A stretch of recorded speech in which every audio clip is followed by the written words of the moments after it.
We'll segue quickly into this, and this kind of comes with the fact that in Illinois, a lot of movie theaters have reopened. AMC's reopened, Cinemark's reopened out here in all their different facets with different protocol. We talked a little bit about AMC last week.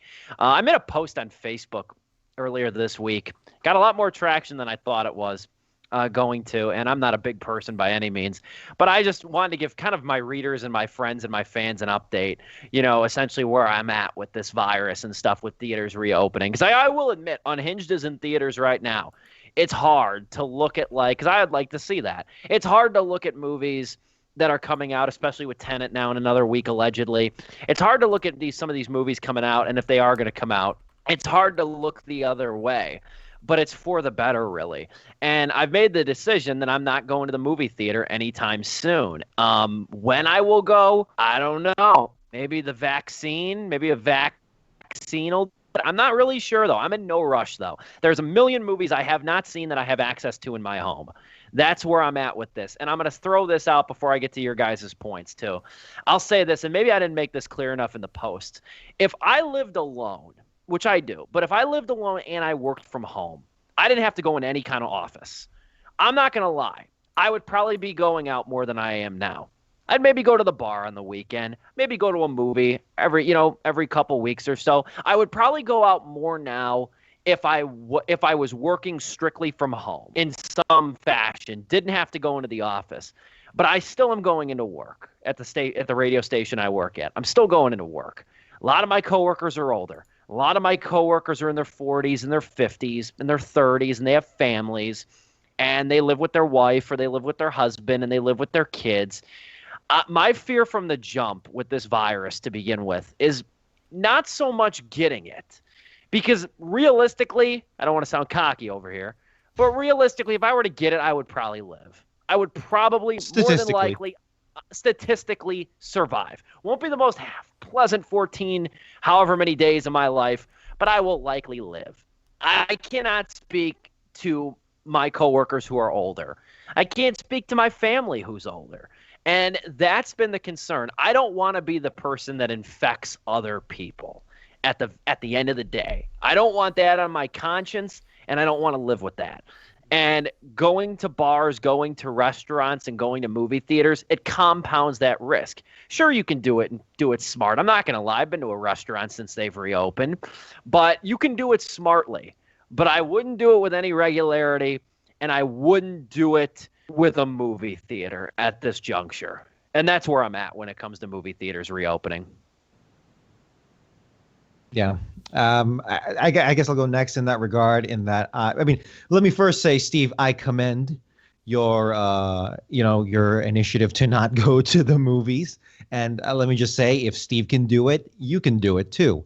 And yes, we're in an age of streaming. Now, and again, as I have said in our previous similar topics, that, I don't want to downplay the global mental trauma on top of the physical trauma, but mental trauma we are going through as a human race with this, everyone being cooped up, quarantined, in some cases, many cases alone, isolated, that takes a toll on your psyche. And I don't mean to downplay that, that's mental illness.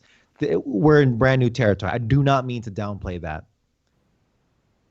But like, as Steve was saying, dude, it's not just about you, right? It's about other people. This pandemic is forcing people to look at a mirror. Now, whether or not you open your eyes to it or not, that's something else. But the pandemic has put us right in front of the mirror, and we're looking at taking a deep look at our values. And at the end of the day, it's a numbers game. It's a numbers game. It's all about chance. It's all about statistics. Yeah, I'm gonna touch that handle because I gotta get in there, and I'm gonna try and look for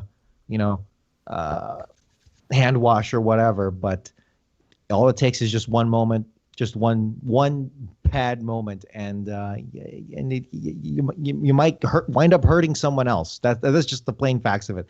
And I personally would not like to live with that thought. So I try to minimize as much as well. And yeah, I'm not going to a theater. I am more likely to go to a restaurant. And Chelsea and I have not been to a restaurant. I think maybe once, but we have not gone to a restaurant with any kind of regularity Definitely not going to a theater since this whole thing started. So yeah, that's those are my thoughts, man. Joe, wrap it up. I'm going. I watched the Tenet trailer and like I thought it looked really cool, so I'm going. No, Okay. no. Difference of opinion. No, I mean I've been spot on what you guys have been saying. It's just been spot on. I don't want to be the person to shut down my work because I want to go see Tenet. Like I don't want to be that person. I don't want to be the person that gets my parents infected because I want to go see Black Widow. Like, I kind of look at this and it's just like, oh Jesus, the video I'm watching too is showing the movie Outbreak when they're in a theater and the guy coughs onto a person. And that scene right there just encapsulates it, man. It just takes one person. I don't care how spread out we're from each other and everything. I really don't care. It's just going to take one person. And AMC, I've been cutting to this video. You guys can't see it, but when people that are watching, if you watch this on YouTube, you'll be seeing it cut in and out throughout the whole thing. I'm sharing AMC's video on the safety procedures they're doing to do this. And it shows how like they have ventilators that will take any oxygen and get it out of the room so that way it doesn't spread across the room. It's just like, but like if this dude right behind me coughs in my direction, it's coming my way no matter what. And I know like even if we're all wearing masks, I have a very low percentage of getting it. And the fact that I'm younger, I have a very low percentage of actually dying from it. I could still be a carrier in some sort of way. This virus is very scary, and it really sucks that theaters are the thing that like, you know, people are just like, yeah, I want to go back to them. And it's just like, I don't understand why though. I would love to go to a theater, don't get me wrong, but not at a time like this. And plus to me, I look at this too, it's like, okay, Tenet comes out, we all go see it. What's next? We don't have anything until November. What are theaters gonna do really? That's why once again I'm so surprised that this just didn't get pushed back further, because until November where we have James Bond and Black Widow, what else do we have after that? I don't think there's anything left slated for the year. And stuff that is slated for the year, I'm sure that's going to get pushed back. Like Dune hasn't been announced that it's going to be pushed back yet, but it's more than likely going to get pushed back because I hate to say it, how many people are really going to see Dune? As much as I'm really looking forward to it, how many people are really going to see that movie? So it really sucks that it's like, man, this one movie that Warner Brothers is banking on, or Nolan really wants to fight to be in theaters. It really sucks that this could be the movie that just kind of kills the movie theater business too, by like making it a dangerous place to go to. So, yeah, that's my whole 2 cents on it. I mean, look, I understand if people are getting tired, they need to go out, they need to go see something, but it's just like, man, look, I'm telling you right now, throughout this whole thing, I found plenty to watch on Netflix, Hulu, HBO Max, everything. We got plenty of stuff coming on demand. Bill and Ted's coming out this weekend. I hope it's as good as the first one. I don't think you need to go to a theater to go see something new. I think you're perfectly fine at home. There is one movie for no admission. I say let's take the heat. Let's take the first wave of body count on this. One movie to show in the theaters, national, free, Contagion.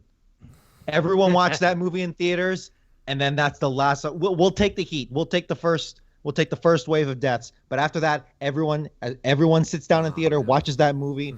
No one's gonna want to come back. Dude, if I owned a theater, I would totally do that. All like the re-showings of like older films would be Outbreak, just Contagion, movies just like that, just to mess with people. That's too funny.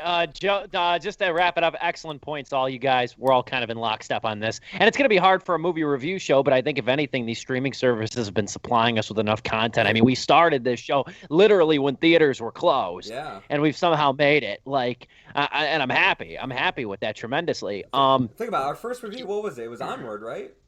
Yeah. Yeah, because it came to Disney Plus. I mean, ever since then, we've watched something at home, whether it be an older film or something new. We've managed to find content to talk about. We managed to find something to talk about. Like we didn't start this show when Sonic or Birds of Prey came out near the tail end of the theater lifespan of 2020. We didn't start with that. So, like I said, man, there's plenty to watch at home. I mean, hell, Mulan's coming home, man. I know for $30, but it's coming to your house. And if that can come to your house, so can every other movie. Sorry, Nolan. Like. Yeah, you're right on that. The last point too, I think, is that Joe, you said like I don't know if there's anything else big coming out. Big is a very subjective word. The only other thing I can think of that's still like noteworthy that's still on the release schedule is Death of the Nile, which is that Murder on the Orient Express sequel that's supposed to come out in October. Yeah. That's on the docket too.